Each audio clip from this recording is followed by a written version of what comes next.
Welcome to Samba Samba. Enjoy the video. You start by exposing the lace and the opening.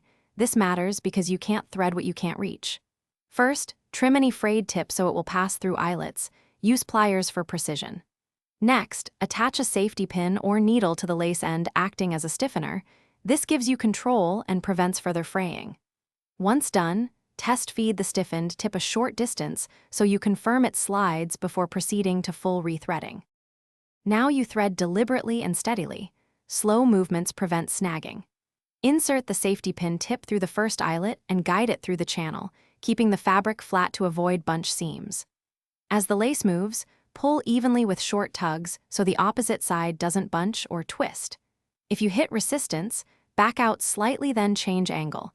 Make sure to rotate the pin or bodkin to negotiate corners instead of forcing the lace through. Finish by securing the lace tip. Tie a small knot, melt or add an eaglet, or apply clear fabric glue so it won't fray. Once tied, run the lace through the full travel to ensure smooth movement and symmetric tension. This prevents one side pulling unevenly. If the lace gets stuck at any point, reverse it out gently, add a little soap or candle wax to reduce friction, then rethread. This troubleshooting step solves most tight channel problems quickly.